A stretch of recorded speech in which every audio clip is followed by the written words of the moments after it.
வணக்கம் மக்களே, GB Tamil vlog சேனலுக்கு உங்களை அன்போடு வரவேற்கிறேன். இப்போ நம்ம இருக்கக்கூடிய இடம் மதுரை மாவட்டம் எலுமலை அப்படிங்கிற ஊர்ல இருக்கோம். இந்த எலுமலைக்கு அருகாமையில வாசிமலை அப்படிங்கிற மலை உச்சியில வாசிமலையான் அப்படிங்கிற பெயர்ல பெருமாள் நின்ற கோலத்துல அருள் புரிகிறாரு. அவரை தான் இன்னைக்கு நம்ம தரிசனம் செய்ய போறோம். இந்த மலையேற்ற பயணத்துல எனக்கு கிடைக்கக்கூடிய அனுபவத்தையும் தகவல்களையும் உங்களோட பகிர்ந்துக்க போறேன். வீடியோவை தொடர்ந்து பாருங்க. வாசிமலையான் கோவிலுக்கு செல்வதற்கு 2 வழித்தடம் இருக்கு. அதுல ஒரு வழித்தடம் தான் எலுமலையிலிருந்து செல்லக்கூடிய இந்த வழித்தடம். இரண்டாவதா இருக்கக்கூடிய வழித்தடம் ஆண்டிபட்டி ஏத்த கோயில் அப்படிங்கிற ஊர்ல இருந்தும் இந்த கோவிலுக்கு வரலாம். எலுமலை வழியாக வரக்கூடியவங்க நீங்க பேருந்துல வர்றீங்க அப்படின்னா எலுமலை வரைக்கும் பேருந்து வசதி இருக்கு. அங்கிருந்து இந்த இடம் வரைக்கும் ஆட்டோவில் நீங்க வரலாம். கார் அல்லது மோட்டார் சைக்கிளில் வரக்கூடியவங்க நம்ம பார்த்துட்டு இருக்கக்கூடிய இந்த இடம் வரைக்கும் நம்ம வண்டியை கொண்டு வந்து இங்கே ஓரமாக நிறுத்திட்டு இதுக்கப்புறமா நம்ம நடந்து தான் போகணும். புரட்டாசி மாதங்களில் வரக்கூடிய சனிக்கிழமைகளில் மட்டும்தான் இந்த வாசிமலையான் கோவிலில் விசேஷமாக இருக்குங்க. அதனால் இந்த சுற்று வட்டாரத்தில் இருக்கக்கூடிய திரளான மக்கள் சனிக்கிழமைகளில் இந்த வாசிமலையான தரிசனம் செய்கிறதுக்காக வராங்க. இங்கே இருக்கக்கூடிய மோட்டார் சைக்கிளில் வந்தவங்க எல்லாம் நேற்று இரவே மலை ஏறிட்டாங்க. இன்னைக்கு காலையில் சாமி பார்த்துட்டு கீழே இறங்கி வந்துட்டு இருப்பாங்க. ஏன்னா வெயில் வந்துருச்சுன்னா இந்த மலையில் ஏறுறது ரொம்ப கஷ்டங்க. நானுமே காலையில் 5 மணிக்கெல்லாம் எலுமலை வந்துட்டேன். 5:30க்கெல்லாம் மலையடி வாரத்துக்கு மலை ஏற ஆரம்பிச்சாச்சு.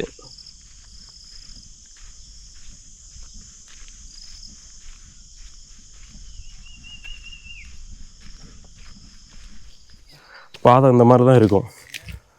பாருங்க,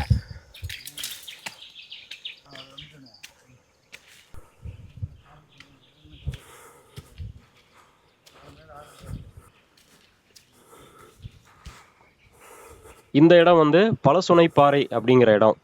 இந்த இடத்துல ஒரு முருகன் கோவில் இருக்கு. இது ஒரே பாறை, பெரிய பாறையா இருக்கு. இந்த பாறையில நிறைய நீர் சுனைகள் இருக்கு. அதனால இந்த இடத்த பழசுனைப்பாறை அப்படின்னு சொல்றாங்க.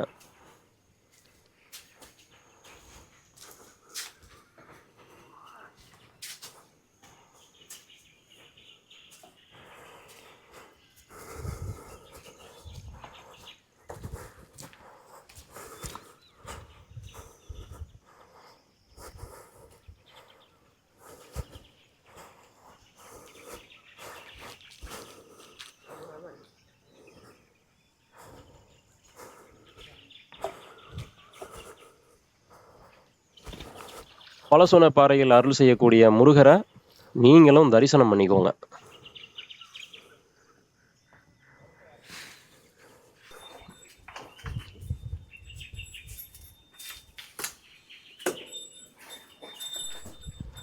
வழிநடுக அந்த மாதிரி அம்புக்குறிகள் போட்டிருக்காங்க. அதை பார்த்துக்கிட்டே இதை போகணும் போல.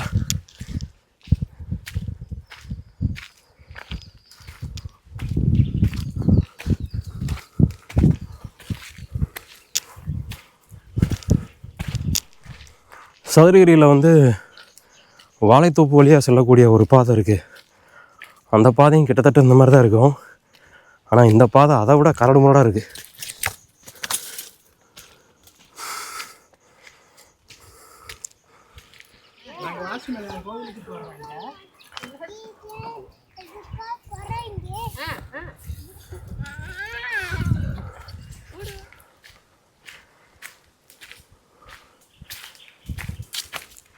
கூட்டம் பயங்கரமாக இருக்கும் அப்படின்னு சொன்னாங்க.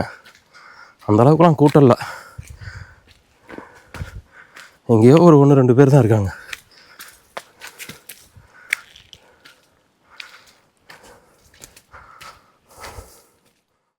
மழை பெஞ்சதுன்னா இந்த வழியாக தண்ணி வரும் போல தெரியுது.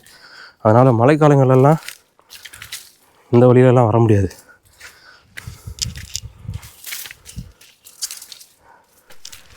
செருப்பு போட்டு ஓரளவுக்கு மேலே நடக்க முடியல, வழுக்குது. கொஞ்சமாவது பாதையாக இருந்தால் கூட பரவாயில்லைங்க. முழுக்க முழுக்க இங்கே பாருங்கள், இந்த மாதிரி கல்லாக தான் கிடக்கு. செருப்பு போட்டோன்னா வழுக்கிற மாதிரியே இருக்குது. அம்புக்குறி போட்டதை பார்த்துக்கிட்டே போகணும். அதை தவற விட்டுட்டோம் அப்படின்னா நம்ம வழி மாறிடும். நம்ம பார்த்துட்டு இருக்கக்கூடியது முத்தாலம்மன் கோவில். மூங்கில் மரக்கன்றுகளை சுற்றி சேலைகளை கட்டி விட்டுருக்காங்க. இது வந்து முத்தாலம்மன் கோவில் அப்படின்னு சொல்றாங்க.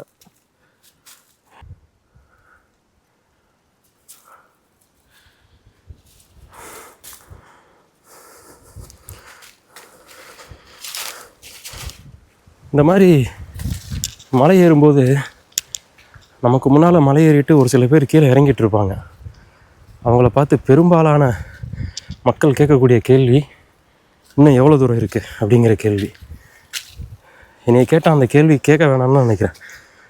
ஏன்னா நம்மளோட இலக்கு வந்து எங்கே போகிறோம் அப்படிங்கிறதானே தவிர இடையில கிடையாது. அவங்க சொல்லக்கூடிய பதில் வந்து சில நேரங்களில் பக்கத்தில் தான் இருக்குது, பக்கத்தில் வந்துட்டீங்க அப்படின்னு சொன்னோம்னா சரி போயிடலான்னு தோணும். ரொம்ப தூரம்னு சொன்னால் அந்த பதில் நம்மளுக்கு வந்து மேலும் வந்து களைப்பை ஏற்படுத்தும். அதனால் நடக்கணுன்ற எண்ணத்தை தவிர வேறு எந்த சிந்தனையும் இருக்கக்கூடாது. அடர்ந்த வனப்பகுதி, சிலு சிலுன்னு காற்று, அருமையான சூழல். நீங்களும் பார்த்து ரசிங்க. என்ன கொஞ்சம் மழை மட்டும் பேஞ்சிருந்தேன்னு வச்சுக்கோங்களேன், இந்த இடம் பசுமையாக இருக்கும். அங்கங்கே கொஞ்சம் வறட்சியை பார்க்க முடியுது. மழை சரியாக பெய்யலை அந்த பகுதியில்.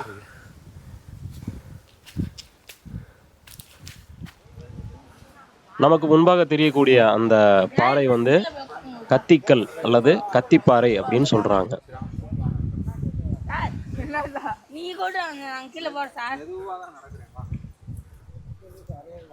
மலையேற ஆரம்பிச்சதுல இருந்து இப்ப வரைக்கும் ஏத்தமா தான் இருக்கு.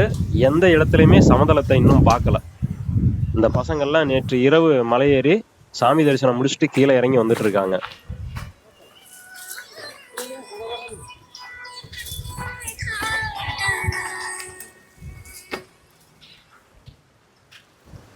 காற்று சிலு சிலுன்னு வீசுறதுனால கொஞ்சம் களைப்பு தெரியலை. பெண்கள், சிறுவர்கள், வயதானவர்கள் அப்படின்னு எல்லா தரப்பு மக்களுமே மேலே மலையேறி வர்றாங்க. அதை பார்க்கும்போது நமக்கே வியப்பாக தான் இருக்குது. சங்கூதி பாறை அப்படிங்கிற இடத்துக்கு இப்போ வந்திருக்கோம். இந்த பகுதிகளில் யானைகள் நடமாட்டம் இருக்கும் போலங்க. அந்த இடத்துல பார்த்தீங்கன்னா யானை சாணி போட்டிருக்கு. கொஞ்சம் தூரத்துக்கு வந்து சமதளமாக இருக்கும் அப்படின்னு சொன்னாங்க. இந்த இடத்துல இருந்து பார்க்கலாம்.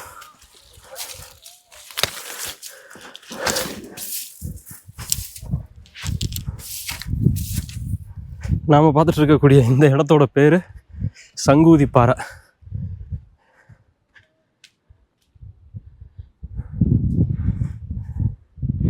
இங்கேருந்து பார்க்கும்போது எப்படி இருக்குன்னு பாருங்கள்.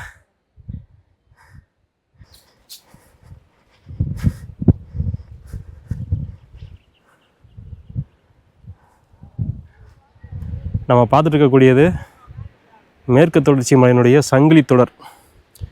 எல்லாம் ஒன்றுக்கு ஒன்று அப்படியே தொட்டுக்கிட்டே போகுது பாருங்கள். சங்கூதி பாறை.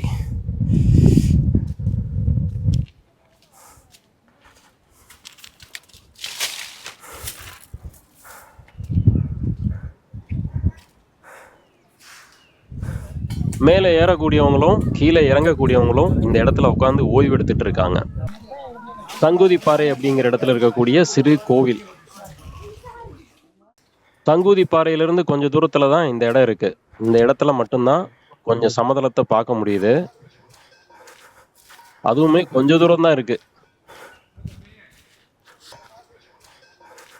சமதளமாக இருக்கக்கூடிய இந்த இடத்தோட பேரு கடுக்காய் பள்ளம் அப்படின்னு சொல்லப்படுது. முன்னொரு காலத்துல எழுமலை பகுதியை சேர்ந்த மக்கள் இந்த மலைகள்ல இருக்கக்கூடிய சுனைகள்ல இருந்து வரக்கூடிய தண்ணீரை வைத்து இந்த இடத்துல விவசாயம் பண்ணதாகவும் சொல்றாங்க.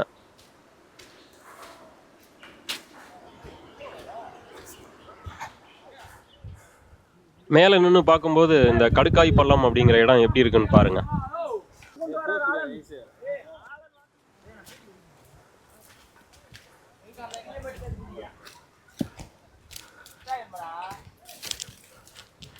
இந்த வழித்தடத்தில் பெண்கள் நடந்து வர்றாங்க அப்படின்னா உண்மையிலே அவங்கெல்லாம் பாராட்டணும்.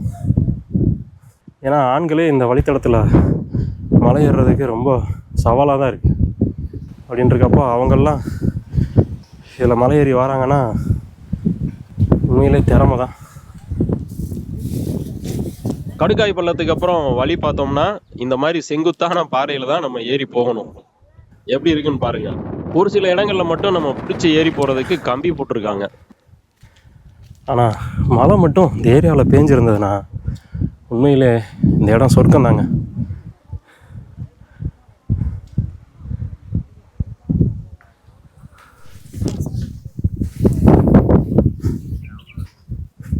தண்ணி இருக்காங்கண்ணே.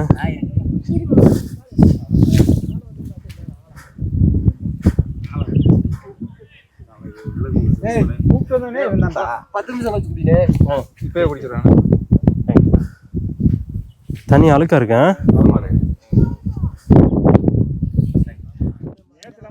மழை சரியா பெய்யாதனால இந்த வழித்தடத்துல குடிக்கிறதுக்கு எங்கேயுமே தண்ணி இல்லை. ஒரு சுனையில தேங்கி இருக்கக்கூடிய தண்ணீரை துணியால வடிகட்டி குடிச்சிட்டு இருக்காங்க. இந்த இடம் பார்த்தீங்கன்னா யானைக்கல் அப்படின்ற இடம். நமக்கு முன்பாக இருக்கக்கூடிய அந்த பெரிய பாறை தான் யானைக்கல் அப்படின்னு சொல்றாங்க. அந்த பாறையினுடைய அடியில ஒரு அனுமார் சாமி இருக்காரு.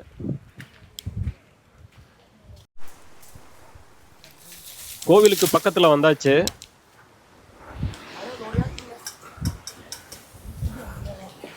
நமக்கு முன்பாக தெரியக்கூடிய அந்த மலை உச்சியில தான் வாசிமலையான் திருக்கோவில் இருக்குங்க. மேலே போய் சமைச்சு சாப்பிட்றதுக்காக சமையலுக்கு தேவையான பொருட்களை கீழே இருந்து எடுத்துட்டு போறாங்க. கோவில் தெரியுது பாருங்க.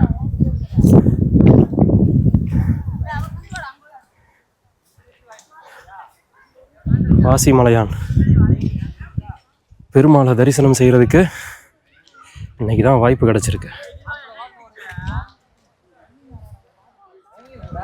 நமக்கு முன்பாக தெரியக்கூடியது தான் அருள்மிகு வாசிமலையான் திருக்கோவில். கடல் மட்டத்திலிருந்து சுமார் 5000 அடி உயரத்துல இந்த கோவில் இருக்கிறதா சொல்லப்படுது.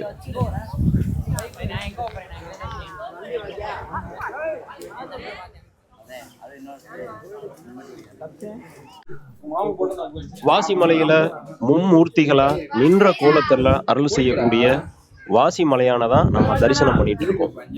இந்த கோவிலுக்கு நேர்ல வர முடியாதவங்க இந்த காணொளி மூலமா நீங்களும் அருள்மிகு வாசிமலையான தரிசனம் பண்ணிக்கோங்க.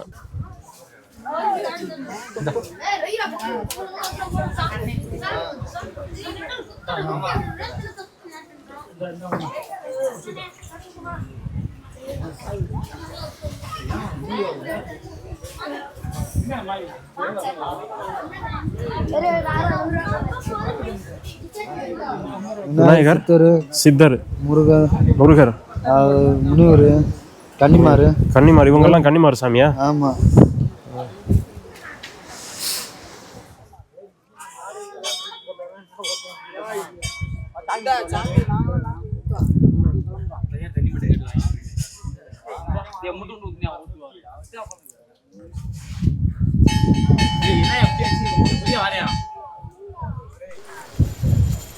இது என்ன மரக்கட்டா? கீழே இருக்குது மரக்கட்டையா? அந்த காலத்து ஜமீன் மரம் வைரம்.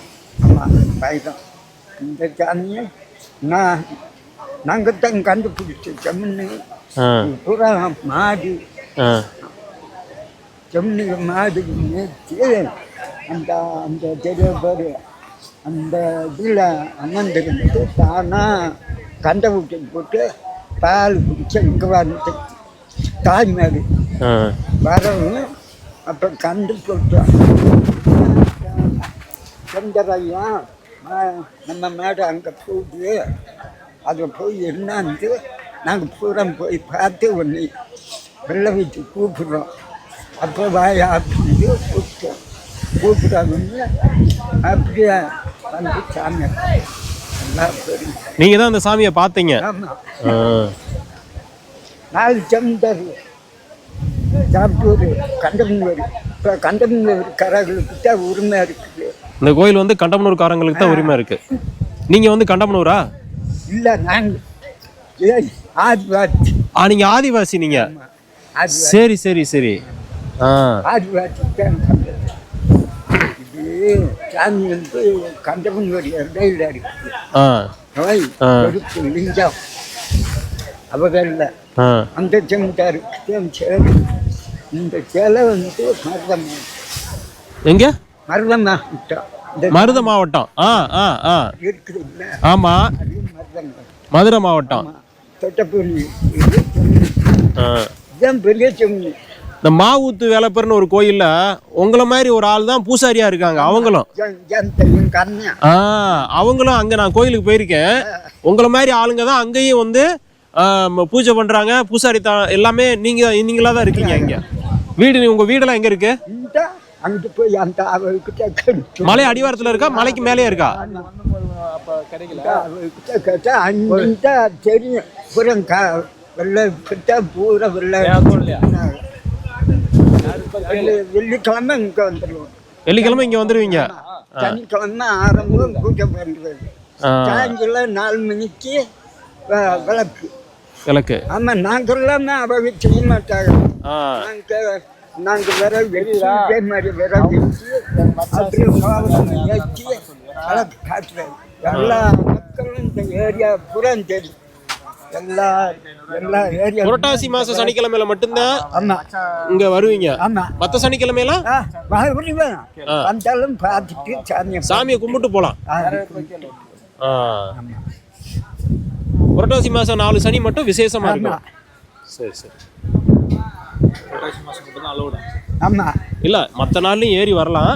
ஆனா சாமி பூஜை ஆமா திறந்திருக்காது. நம்ம சும்மா சாமியை பார்த்துட்டு போலாம்.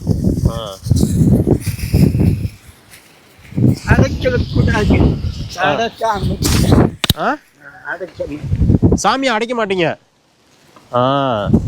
அந்த காலத்துல கூட்டம்னா இதுல உள்ளான சாமியார் எத்தனை பேர் வராங்களோ அத்தனை மாதிரியா அத்தனை சாமியாரா இது கண்டு கழிச்சு கூட்டாரா எதுக்கு கூட்டா எல்லாரும் பார்க்கணும் என்னைய வந்து.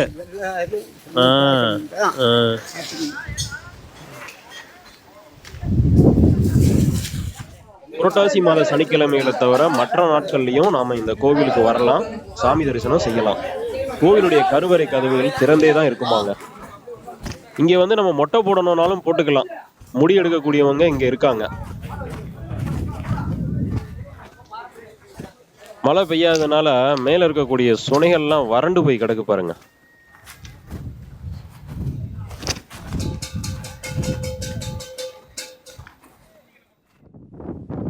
நமக்கு முன்பாக தெரியக்கூடியதுதான் தேனி மாவட்டம் ஆண்டிப்பட்டி அப்படிங்கிற ஊரு.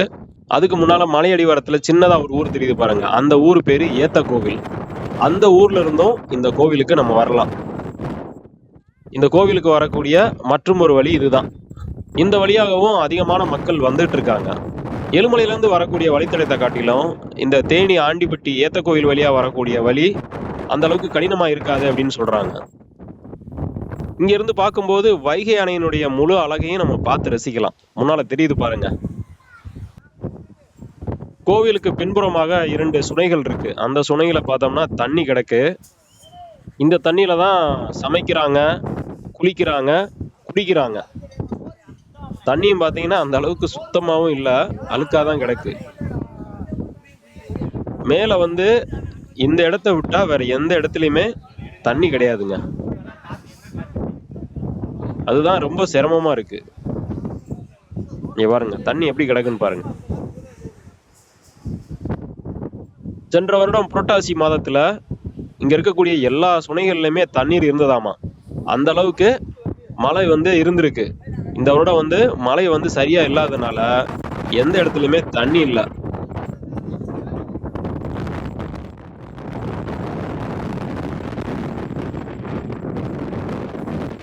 இந்த இடத்துல பாத்தீங்கன்னா நிக்க கூட முடியல. அந்த அளவுக்கு குளிர்ந்த காற்று வந்து வேகமா வீசுது. வெயிலும் பாத்தீங்கன்னா சுத்தமா தெரியவே இல்லை. கோவிலுக்கு பின்புறமாக இருக்கக்கூடிய வீடு தான் இது. கட்டடம் பாத்தீங்கன்னா முழுக்க முழுக்க முண்டு கற்களால கட்டி மேற்கூரை வந்து சிமெண்ட் சீட்ல போட்டிருக்காங்க. இங்க வந்து தங்கக்கூடியவங்க இங்கே தான் தங்கி சமைச்சு சாப்பிட்டு போகிறாங்க.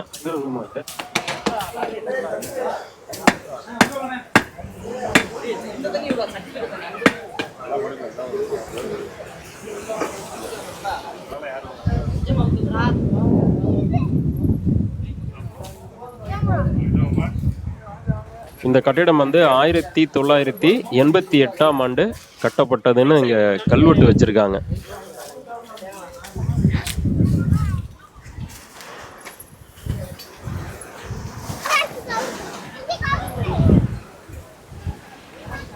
எலுமலையிலேருந்து வந்திருக்கான். நேற்று நைட்டு காலைல ஏறினான். நான் 2 நாள் கழிச்சு தான் போவான். இங்கேயே சாப்பாடு 2 நாள் என்ன பண்ணுவீங்க? இங்கேயே சாப்பாடு சமைச்சு சாப்பிட்டுக்குருவோம். 2 நாள் இங்கேயே சாப்பாடு சாப்பிட்டு 2 நாளுக்கு அப்புறம் தான் ஆமாம், ஞாயிற்றுக்கிழமை போவோம். இன்று இரவு வந்து இந்த கோவில்ல விளக்கு போடுவாங்க. அதை பார்க்கறதுக்காக தான் ஒரு சில பேர் இங்க தங்குறாங்க. அருள்மிகு வாசிமலையான தரிசனம் பண்ணிட்டு மலையை விட்டு கீழே இறங்க ஆரம்பிச்சாச்சு.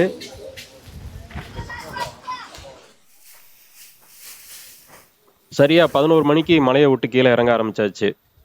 ஏன்னா மலை இறங்குறதுக்கு எவ்வளோ நேரம் ஆகும்னு தெரியல. வெயில் வேற அதிகமாயிட்டு இருக்கு. மேலே வந்து காத்தடிக்கிறதுனால வெயில் தெரியல.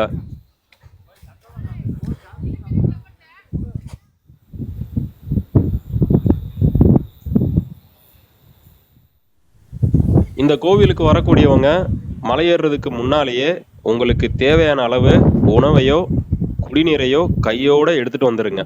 மேலே வந்து சாப்பாடும் கிடையாது, குடி தண்ணீர் வசதியும் கிடையாது. வெயில் பார்த்தீங்கன்னா கண்ணா வினா நடிக்குதுங்க. ஒரு வழியா மலையை விட்டு கீழே இறங்கியாச்சு. நேரம் பார்த்தீங்கன்னா மதியம் 2 மணி. பழசுனைப்பாறை முருகன் கோவிலுக்கு வந்தாச்சு. இங்க வந்து அன்னதானம் கொடுத்துட்டு இருக்காங்க.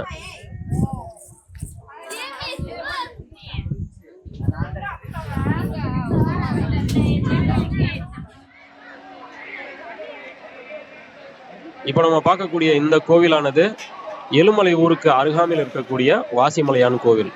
எலுமலையிலிருந்து மலைக்கு மேலே இருக்கக்கூடிய வாசிமலையான் கோவிலுக்கு செல்லக்கூடிய வழியில தான் இந்த கோவிலும் இருக்கு. மலைக்கு மேலே ஏறி வர முடியாதவங்க மலைக்கு கீழே இருக்கக்கூடிய இந்த வாசிமலையான தரிசனம் பண்ணிட்டு கிளம்பிடுறாங்க.